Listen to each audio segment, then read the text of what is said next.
Tomorrow night, just about everybody is going to celebrate our country's independence. Which is why we thought tonight was the perfect time to bring you a story of an American hero who fought for our freedom.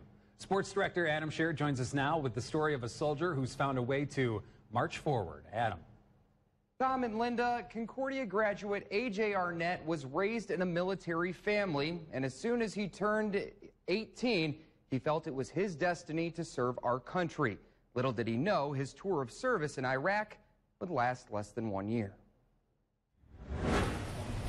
A.J. Arnett doesn't get to go running as much as he used to. I think you just get out there and you just forget about things.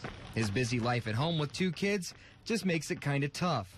But the fact that he's able to run it all is pretty remarkable, especially once you consider that day 13 years ago. Honest to God, I thought I'm done running because I thought I lost my leg. Arnett wasn't even a year removed from math class or cross-country meets at Concordia Lutheran when he decided to trade in his cadet's uniform for camouflage fatigues.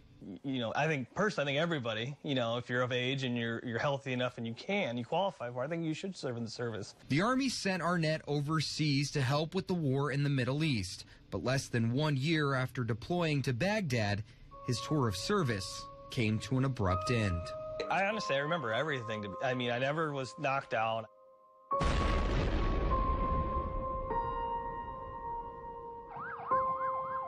On July 13, 2005, Arnett's troop fell under attack. A car bomb. The blast killed one of Arnett's fellow soldiers and a dozen innocent children standing nearby.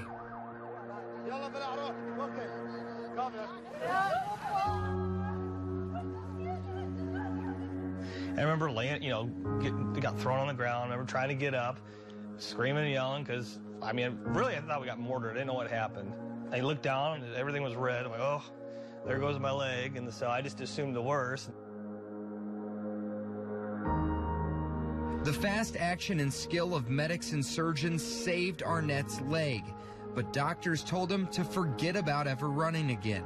It would be challenging enough for him to even walk normally.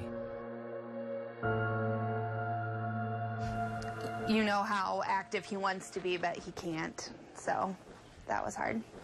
In the Army, you're taught to take orders and listen carefully. But Arnett chose to ignore his doctor's advice.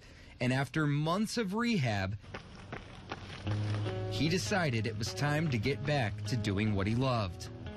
So I think at the time it was like, well, I can do this. I mean, walking, okay, that's done.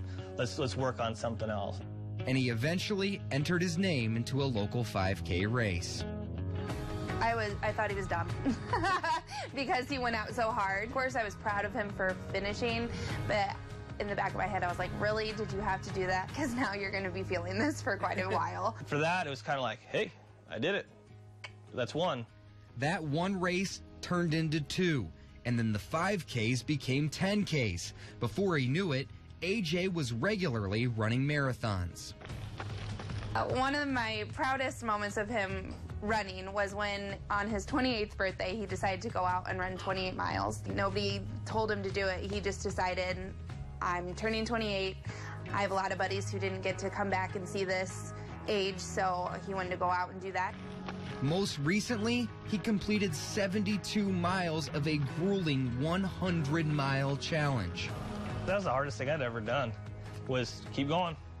One more step. Arnett could have easily given up on having any sort of running career 13 years ago. Instead, this former soldier chose to march forward. He never gives up, and I think that's really neat. The biggest thing is just use it as fuel. Take what happened to you or whatever's going on in your life, use that to see what you can do. Just always keep going forward.